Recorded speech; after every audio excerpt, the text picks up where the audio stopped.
Советский Союз – одна из самых влиятельных стран в истории человечества. За более чем 7 десятилетий он прошел через революции, войны, научные и технические прорывы, эпохи перемен и идеологические преобразования. Сегодня мы проследим путь создания и развития монет, обсудим важнейшие события, связанные с их выпуском, и то, как они повлияли на нас. Ведь советский рубль – это не просто элемент денежного оборота, это свидетель важнейших исторических событий, символ достижений и перемен, который формировал судьбу всего советского народа. К 20-м годам прошлого века наша страна подошла в тяжелейшем финансовом положении.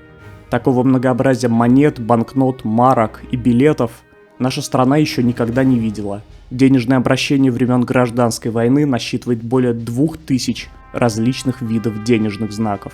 Первым шагом реформы было проведение 2 деноминаций. Прежде чем выпустить в обращение новые деньги, обеспеченные золотом, необходимо было укрепить доверие населения к советским деньгам. Еще до объединения 4 советских республик прообраз серебряного рубля был реализован в виде награды, знаменующей 3-летие Октябрьской революции. Она вручалась всем участникам и организаторам торжественного собрания Петроградского совета рабочих, солдатских и крестьянских депутатов, посвященного 3-летию революции. На ее аверсе на фоне 5-конечной звезды изображен рабочий у наковальни. В одной руке он держит молот, а в другой винтовку. Обратную сторону медали украшал герб РСФСР. Практически без изменений он перекочевал на рубли и полтинники, начавшие чеканиться в 1921 году. Тип лицевой стороны этих монет был одинаков. Государственный герб РСФСР, окруженный надписью «Пролетарии всех стран, соединяйтесь». С этой же датой выпускались 10, 15 и 20 копеек. Все они изготавливались из серебра. Для обеспечения безоговорочного доверия к новой валюте началась чеканка золотых монет. Содержание золота в новой монете было столько же, сколько в 10 царских рублях. Рисунок лицевой стороны был таким же, как у серебряных монет. На оборотной стороне изображался крестьянин-сеятель. Вся природа застыла, словно в оцепенении. В час дня Владимир Ильич, поднимаясь по лестнице к себе в комнату на 2-м этаже, неожиданно почувствовал себя плохо. Около постели Ильича были лучшие врачи, самые близкие люди. Несколько часов спустя Владимира Ильича не стало. 21 января 1924 года умирает Владимир Ленин. Вся власть переходит в руки Иосифа Сталина. Невзирая на лозунг «Отречемся от старого мира», призванный вытравить все имперское из новой жизни, первые монеты СССР по характеристикам соответствуют аналогичным номиналам царской эпохи. Огромные медные монеты мелких номиналов, а также монеты из серебра 500-й пробы призваны выглядеть в глазах народа привычными расчетными знаками, вызывающими доверие, сильно подорванное бумажными миллионами времен Гражданской войны. Полновесное серебро 900-й пробы охватывает 2 номинала – полтинник и рубль, оформление которых превращает их в полноценные агитационные плакаты. Рубль, чеканившийся лишь в 1924 году, имел на себе изображение крестьянина и рабочего, указывающего тому на заводские трубы, возвышающиеся на горизонте на фоне восходящего солнца. На реверсе по кругу тянется коммунистический девиз «Пролетарии всех стран, соединяйтесь». На аверсе полтинника имеется изображение бьющего по наковальне молотом кузнеца. Рядом с наковальней лежит плуг. На реверсе по кругу аналогичный рублю девиз. Успешно завершив денежную реформу под руководством Сокольникова, Советский Союз получил крепкий рубль и необходимость одномоментно выпустить в оборот гигантское количество монет нового образца. Поэтому пятаки и полтинники чеканились не только в Ленинграде, но и в Бирмингеме. Если полтинник легко отличить по буквам ТР на гурте, то английские пятаки отличаются лишь по рисунку штемпеля аверса. В первый и последний раз с 1925 по 1928 годы чеканятся советские медные полкопейки, самый мелкий номинал валюты в истории СССР.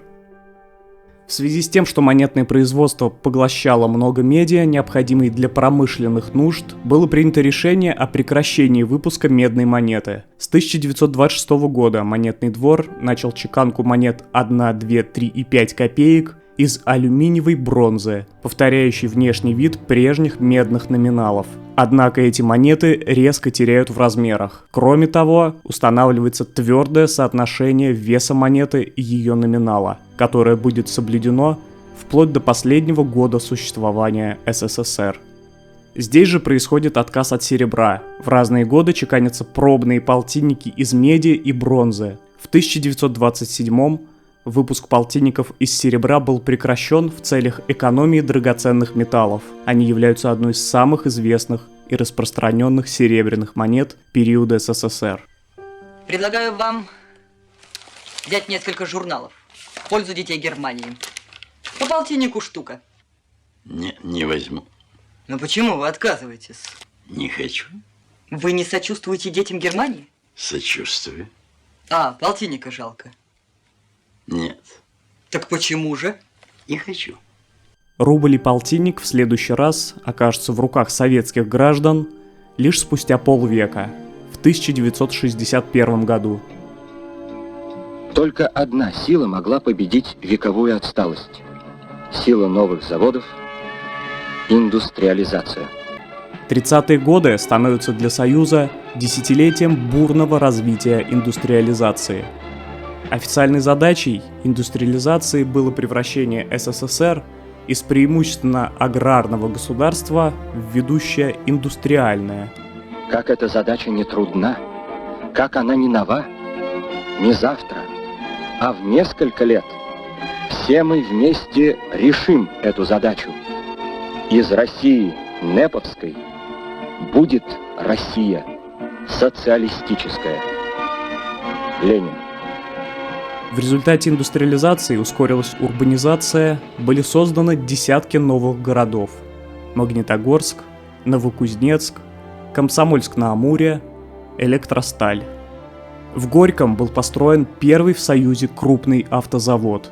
СССР и американская фирма Ford Motor Company заключили соглашение о технической помощи по организации и налаживанию массового производства легковых и грузовых автомобилей. Основой производственной программы были выбраны модели Ford A и Ford AA. Завод полного цикла проектировался американским архитектором бюро Альберта Кана по образцу завода River Rouge. Техническое руководство строительством осуществляла американская компания Остин. Строительство вел Трест Металлострой.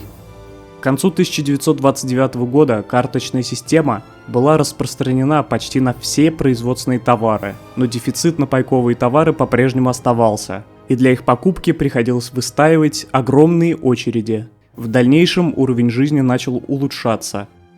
В 1931-м, экономя драгоценные металлы, Советский Союз полностью отказался от производства серебряной монеты. Ключевые изменения коснулись группы 10, 15 и 20 копеек, ставших после прекращения выпуска полтинников крупнейшими номиналами. Ранее эти позиции чеканились из серебра 500-й пробы, но в 1931 происходит переход на мельхиор. Лицевая сторона монет осталась почти такой же, как и у серебряных, а на оборотной стороне появилось изображение рабочего с молотком в руке, опирающегося на щит с изображением номинала, и полное, не сокращенное, как прежде, название страны. 4 года Ленинградский монетный двор чеканит круглые агитационные монеты. В 1934-м дизайн упрощается. Расставшись с портретом рабочего, они обретают тип реверса, который не изменится, вплоть до последнего массового тиража 1957 года. В 1935-м был изменен внешний вид монет низших номиналов. Большое количество мелких деталей на монетах предыдущего выпуска в сочетании с малокачественным материалом производства приводило к их быстрому износу, поэтому в новом дизайне количество мелких деталей было сведено к минимуму.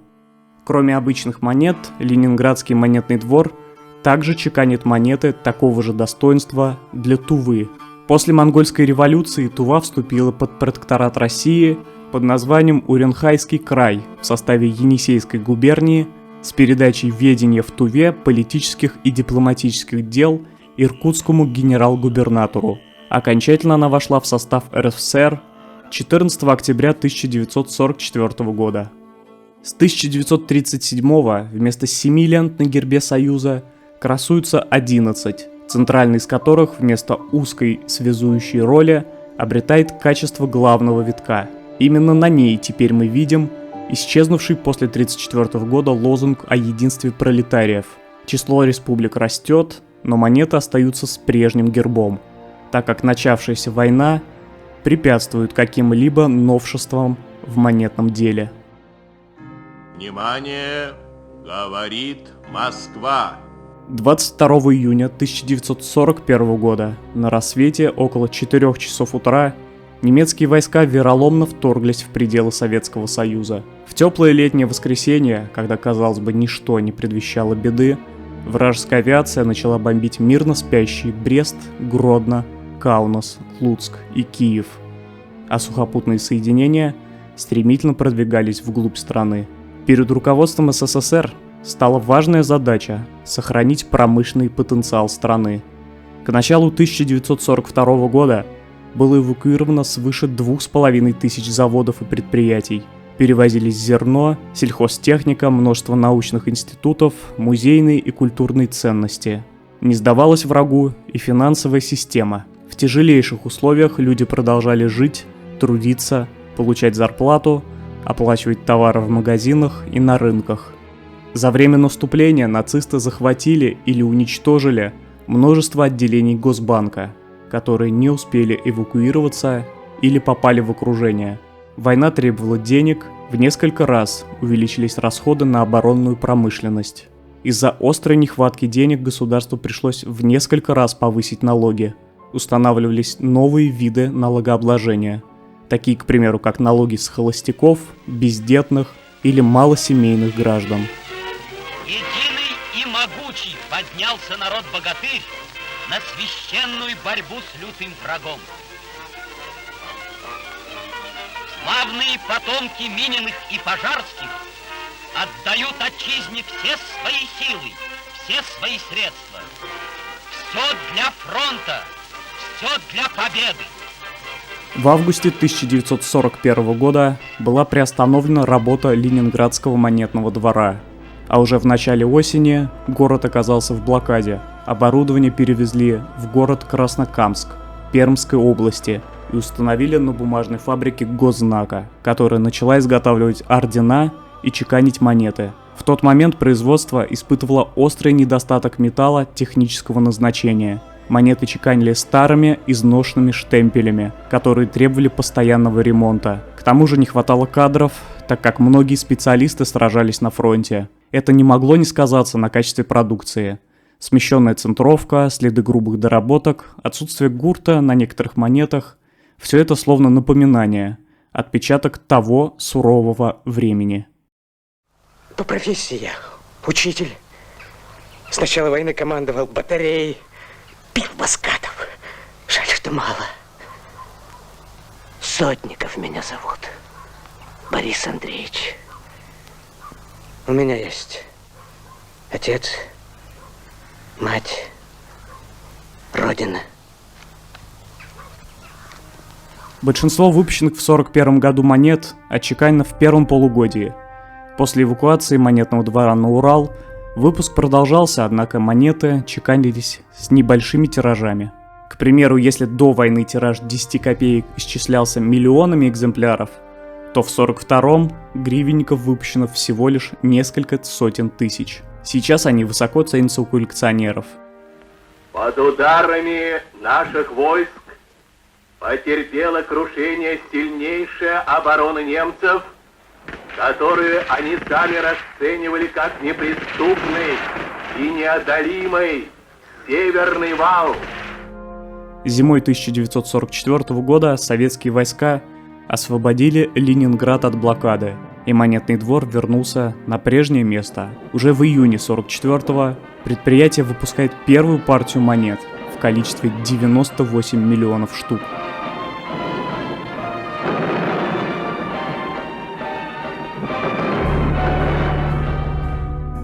1946 год стал единственным, когда выпустили металлические боны для Шпицбергена. Это обширный полярный архипелаг в Северном Ледовитом океане, самая северная часть Норвегии.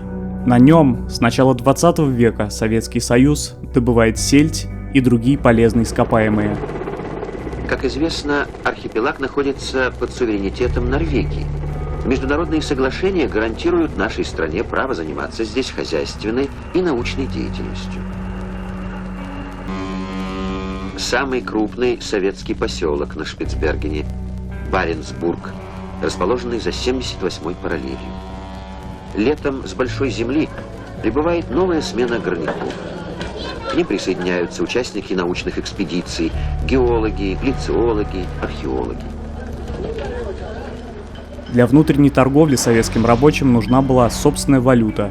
Поэтому в 1931 году был начат выпуск бумажных бон Артикугля для использования исключительно на Шпицбергене. В довоенные годы на местных рудниках было добыто около 3 миллионов тонн шпицбергенского угля, который поставлялся для нужд Мурманской и Архангельской областей.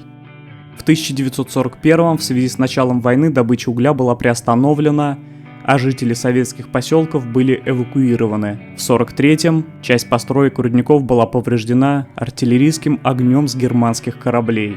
29 августа 1946 года Совет министров СССР принял постановление о восстановлении советских угольных рудников на острове Шпицберген, пункт 43 которого предписывал Министерству финансов СССР выпустить для внутреннего обращения на Шпицбергене специальные боны на сумму 3 миллиона рублей. На этот раз они были выпущены как бумажные, так и металлические.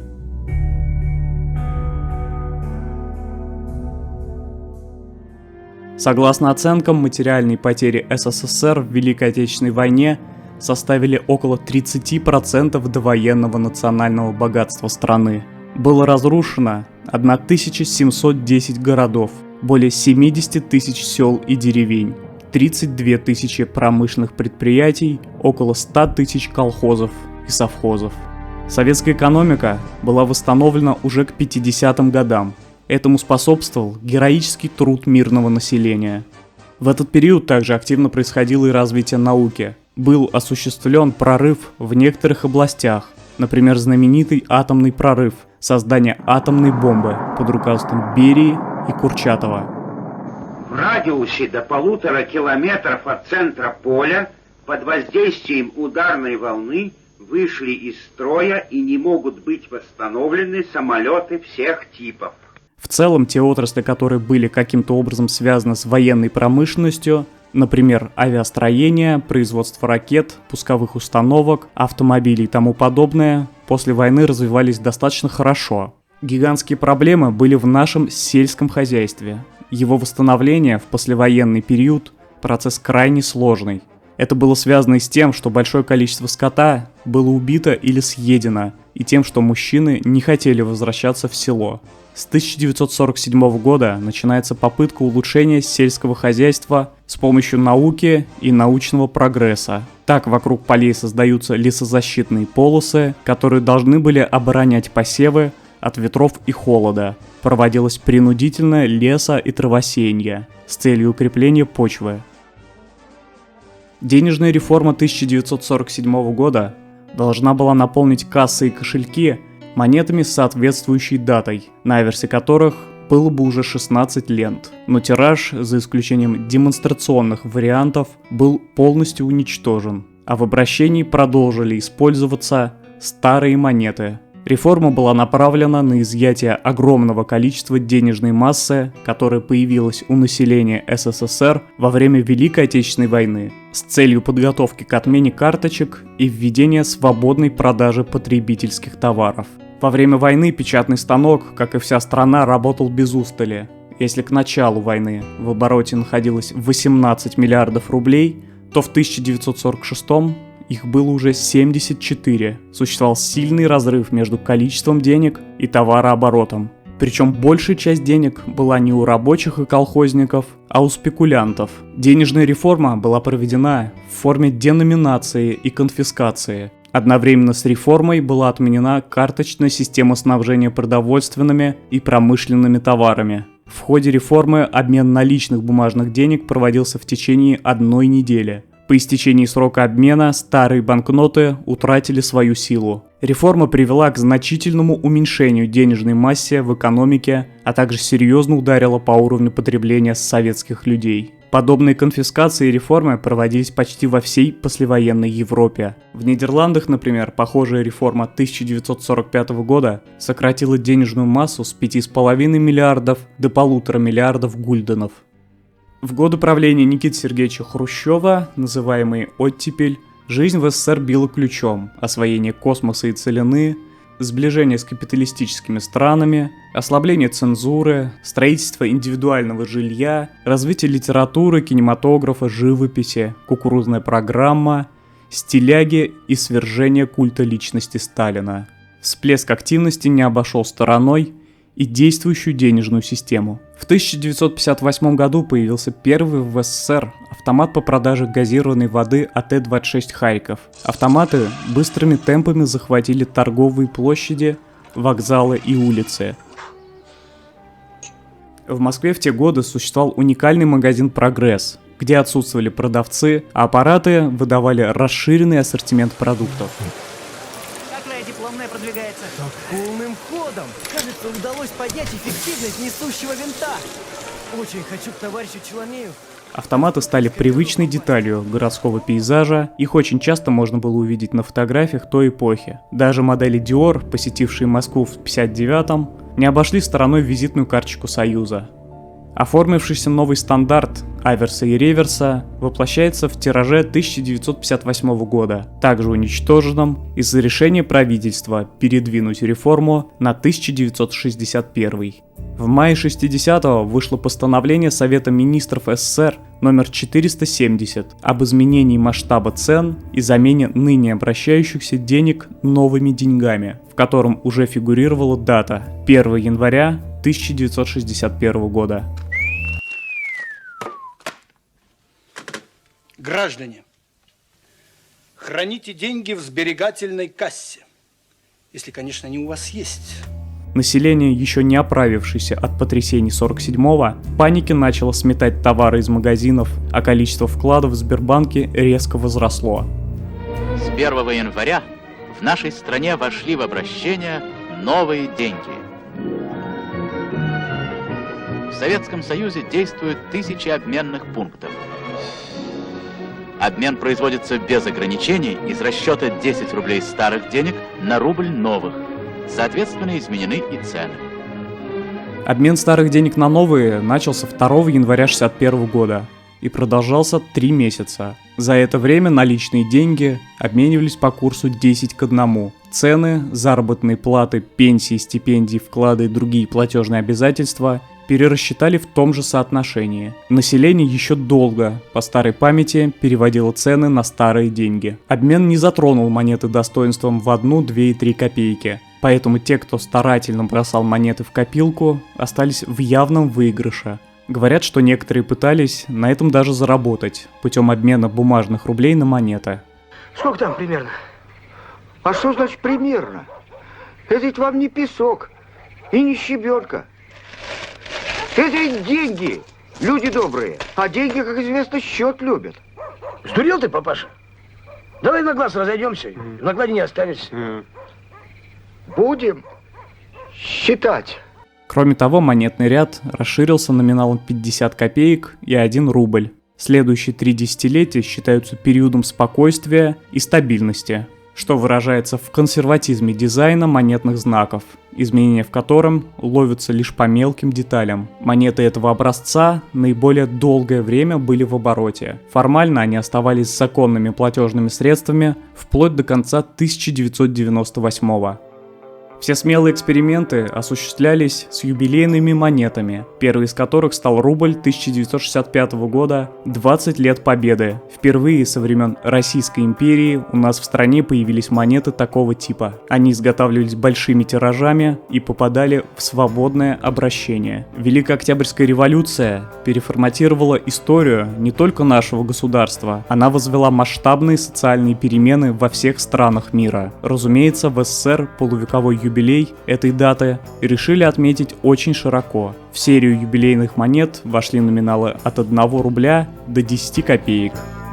Рубль, отчеканенный в честь 60-летия советской власти, содержал почти все символы предыдущей серии, но кроме изображения Владимира Ленина, главного крейсера «Октября» и памятника покорителям космоса, на реверсе здесь присутствует также эмблема атома, подчеркивающая выдающие достижения страны в науке. Далее в Союзе выпускались серии памятных монет, посвященных достижениям советской космонавтики, выдающимся отечественным деятелям, историко-культурным памятникам, летней Олимпиаде 80-го года в Москве и другим важнейшим вехам российской истории. Олимпийские рубли надолго остались в памяти народа наряду с почтовыми марками, значками и другой сувенирной продукцией с олимпийской символикой.